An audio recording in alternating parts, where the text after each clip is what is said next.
کل میں ایف آئی اے کی انویسٹیگیشن سائفر کے اوپر جو ہو رہی ہے اس میں کل شرکت کر رہا ہوں، اور میں سارا وقت جس طرح میں نے آپ کو کہا تیار ہوتا ہوں جیل جانے کی، کیونکہ جو منسٹر انٹیریئر کا رانا ثناء اللہ ہے جس کے نیچے ایف آئی اے ہے، وہ تو پہلے ہی کہہ بیٹھا کہ عمران خان کو جیل میں ڈالیں گے ہم یہ سائفر کے اوپر۔ تو مجھے نہیں پتا، کیونکہ اس وقت کوئی قانون تو ہے نہیں، جنگل کا قانون ہے، جسے مرضی چاہو جیل میں ڈال دو۔ بیچارے کتنے لوگ ہمارے عورتیں جیلوں میں پڑے ہوئے ہیں، وقت تو گزر جائے گا، لیکن قوم یہ یاد رکھے گی کہ کون سے لوگ کھڑے ہوئے تھے۔ وہ عمران ریاض کو یاد رکھے گی یہ ساری قوم، کہ وہ کم از کم اپنے موقف پہ کھڑا رہا۔ اس ملک کے اندر جو صحافی ہوتے ہیں، جو ایک جہاد کرتے ہیں حق اور سچ کے لیے، جس طرح ارشد شریف تھے، قوم ان کو ہمیشہ یاد رکھے گی، ارشد شریف شہید کو۔ وہ جو 4 جرنلسٹ ملک سے باہر چلے گئے، لیکن انہوں نے کمپرومائز نہیں کیا، انہوں نے کسی پریشر میں آ کے رائے حق سے نہیں اترے۔ وہ جن کو یہاں ماریں پڑوائی گئیں، ذلیل کیا گیا، اور وہ جن کے بڑے نام ہیں اور پرانے صحافت میں نام ہے، قوم ان کو بھی دیکھ رہی ہے اور ان کو سلام کر رہی ہے، اور ان کو بھی دیکھ رہی ہے جن کے ضمیر مر چکے ہیں۔ تو میں ایف آئی اے کا ذرا آپ کو سمجھا دوں کہ یہ کیس ہے کیا۔ نہ تو ابھی تک مجھے کوئی کویسچنر ملا ہے کہ یہ میرے سے کیا پوچھنا چاہتے ہیں، تو میری کوئی تیاری نہیں ہے۔ لکھا یہ ہوا ہے کہ جی اپنے ساتھ ڈاکیومنٹس لے کے آئیں۔ مجھے یہی نہیں پتا کہ آپ نے پوچھنا کیا، تو ڈاکیومنٹس میں کیا لے کے آؤں، اور پھر سے میں یہ کہہ دوں کہ آپ کے انٹیریئر منسٹر تو فیصلہ کر بیٹھا ہے، وہ تو جج جوری ایکسیکیوشن ہے کہ جیل میں ڈال لیں اس کو۔ وہ جو سائفر ہوتا ہے، یہ بڑا ضروری ہے آپ نے سمجھنا، وہ واقعی اس کو سیکرٹ رکھنا، اس کو خفیہ رکھنا بہت ضروری ہے، کیونکہ ایک دفعہ وہ کوڈ دنیا کو پتہ چل جائے تو سارے جتنے بھی آپ کے ایمبیسڈرز خفیہ میسیجز بھیج رہے ہوتے ہیں فورن آفس باہر کی دنیا سے، وہ سارے پبلک ہو جائیں گے، جس طرح وکی لیکس کے اندر پبلک ہو گئے تھے۔ یاد رکھیں، وکی لیکس میں امریکن ایمبیسڈرز جو ڈاکیومنٹس بھیجتے تھے، جو کمیونیکیشن بھیجتے تھے اپنے اسٹیٹ ڈپارٹمنٹ کو، وہ سارے پبلک ہو گئے تھے، اور اس میں کئی انکشاف ہوئے، جس میں دیکھنے والا جو پاکستان کے اندر ہمارے سیاستدان وہ کیا باتیں کر رہے تھے ایمبیسڈر سے، وہ بھی دیکھنے والے ہیں کہ کتنے دوگلے تھے۔ اور انہوں نے، میں یہ اللہ کا شکر ہے میں یہ کہتا ہوں، انہوں نے کہا کہ ایک آدمی ہے جو ہمارے سے بات کرتا ہے، وہ پبلک سے کرتا ہے، باقی انہوں نے کہا باقی جتنے پولیٹیشین ہیں وہ ہمیں کچھ کہتے ہیں، پبلک میں جا کے کچھ کہتے ہیں۔ جو سائفر آتا ہے فورن آفس کے اندر، وہ کبھی کسی کے پاس نہیں جاتا، وہ صرف فورن آفس میں رہتا ہے، وہ چوری نہیں ہو سکتا، وہ فورن آفس میں پڑا ہوتا ہے۔ جو ہمارے پاس آتا ہے، اور جس میں prime minister, president, army chief, I S I کا چیف، اور پھر ایک جاتا ہے اس کا جو جاتا ہے کیبنٹ سیکرٹری کے پاس، یہ یاد رکھیں کہ یہ وہ سائفر نہیں جاتا۔ یہ سائفر کا جو مفہوم ہوتا ہے وہ اپنے لفظوں میں لکھ کے ہمارے پاس پہنچتا ہے۔ تو سائفر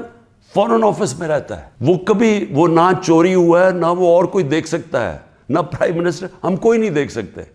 کیونکہ یہ سائبر سیکیورٹی کا قانون ہے جو کہ کیبنٹ ڈویژن بتاتی ہے ان کو، فورن آفس کو۔ تو پہلے تو یہ سائٹ پہ کر دیں کہ سائفر کا جو کوڈ تھا وہ کبھی بھی پبلک نہیں ہوا، کسی نے نہیں وہ دیکھا بشمول پرائم منسٹر کے۔ ہم نے سب سے پہلے اس کو فیصلہ کیا آپس میں کہ ہم یہ پبلک نہیں، ابھی اس کے اوپر بات نہیں کریں گے، کیونکہ او آئی سی کی کانفرنس تھی پاکستان میں 22 اور 23 مارچ کو، تو سائفر آ چکا تھا 6 مارچ کا۔ ہم نے اس کانفرنس کی وجہ سے ہم چپ کر کے بیٹھے رہے، کیونکہ باہر سے منسٹر آ رہے ہیں اور شور میں جاتا ہے اس کا، تو ہم نے کہا ملک کو نقصان پہنچے گا۔ 27 تاریخ کو میں نے جلسے میں جو ایک کاپی لہرائی، وہ سائفر نہیں تھا، جو سائفر کے اندر پیغام تھا، تو وہ میں نے بتایا، اور میں نے تب بھی محتاط رہا، میں نے یہ نہیں بتایا کہ میں نے کہا یہ بڑا سینسٹیو ہے، میں نے لکھ کے بتایا کہ میں صرف کوئی غلط بات نہ کہہ دوں، کیونکہ انٹرنیشنل ریلیشنز ہیں، ہماری دوسرے ملکوں کے ساتھ تعلقات ہیں، وہ نہ خراب ہو جائے۔ کتنی بڑی اس ملک سے میں سمجھتا ہوں کہ کتنی بڑی ملک کی توہین ہوئی کہ ایک باہر کا ایک آفیشل وہ پاکستان کے ایمبیسڈر کو کہہ رہا ہے کہ اپنے پرائم منسٹر کو اگر تم نے نہ ہٹایا، ووٹ آف نو کانفیڈنس، جو پھر سے میں یاد کرا دوں کہ ابھی آئی نہیں تھی، تو پاکستان کے لیے مشکلات ہوں گی، اور اگر اس کو ہٹا دیا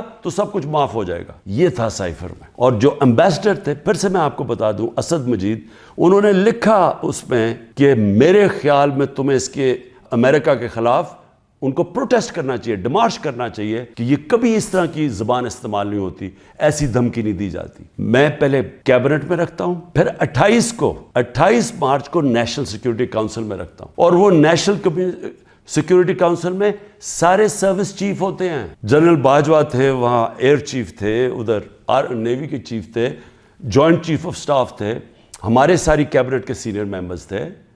فورن آفس کے سیکرٹری بیٹھے ہوئے تھے. اور اس میں کیا فیصلہ ہوتا ہے کہ ہمیں جس طرح امبیسڈر اسد مجید نے ریکمینڈ کیا, ہمیں ڈیمارش کرنا چاہیے, ہمیں امریکہ کو پروٹیسٹ کرنا چاہیے کہ یہ آپ نے ہمارے اندرونی معاملات میں مداخلت کی. تو جب وہ اس میں آ گیا نیشنل سیکیورٹی کاؤنسل میں اور ڈیمارش کر دی, تو جو اس کی جو سائفر کے اندر چیزیں لکھی ہوئی وہ تو پبلک ہو گئی. کیونکہ جب آپ نے پبلک ایک سٹیٹمنٹ دے دی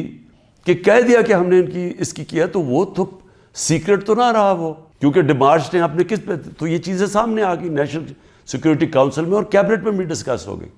اس کے بعد پارلیمنٹ کے اندر ہم نے ان کیمرہ سارے اپوزیشن لیڈرز کو بلایا کہ آپ کو پتہ ہونا چاہیے کہ کس طرح کی پاکستان میں توہین ہوئی. سارے اپوزیشن لیڈرز نے منع کر دیا جانے کا, کیونکہ یہ سارے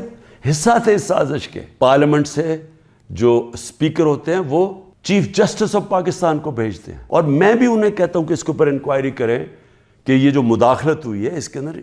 پتہ تو چلے کہ یہ ہوا کیا, کتنی بڑی سازش ہوئی ہے کہ سٹی گورنمنٹ کے اوپر, الیکٹڈ پرائم منسٹر کے اوپر دھمکی ملتی ہے, اور پھر اس کے گورنمنٹ گرانے کی پوری تیاریاں شروع ہو جاتی ہیں, لوگ بھاگنا شروع ہو جاتے ہیں, الائز چلے جاتے ہیں. اور یہ پیغام کس کو تھا؟ مجھے تو پتہ تھا پیغام کس کو ہے, جنرل باجوہ کے لیے پیغام دیا گیا تھا,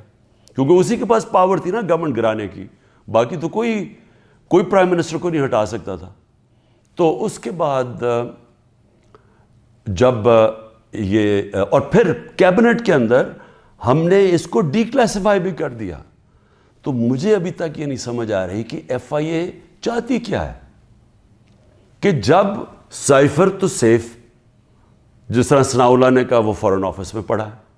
وہ تو اس کے اوپر تو اس کا تو کسی کو پتہ ہی نہیں ہے جو سائفر کی کوڈ ہے. ہمارے پاس جو جس کو پیرافریز کہتے ہیں انگریزی میں لفظ, ہمارے پاس جو آتا ہے وہ تو اس کا مفہوم آیا تھا, اور وہ جا کے نیشنل سیکیورٹی کاؤنسل اور کیبنٹ میں جب رکھا اور بعد میں ڈی کلاسیفائی بھی کر دیا, تو وہ تو پھر ایک سیکرٹ ڈاکیومنٹ نہیں رہا. جب رجیم چینج ساؤتھ امریکہ میں بھی ہوتا ہے تو اس طرح تو پھر بھی نہیں ہوتا کہ پہلے وہ کوئی امبیسڈر سے دھمکی دی جائے. 180 کیسز ہیں, اور ایک اور اب وارنٹ بھی نکلا ہی ہے. الیکشن کمیشن کی توہین ہو گئی, یہ دنیا میں آپ نے نہیں کبھی سنا. عدالتوں کی تو توہین ہوتی ہے, الیکشن کمیشن کی توہین ہونے وارنٹ نکلائیں. پوری کوشش ہے کسی نہ کسی طرح اس کو جیل میں ڈال دیں. میں کھڑا ہوں, جیل کے لیے بھی تیار ہوں,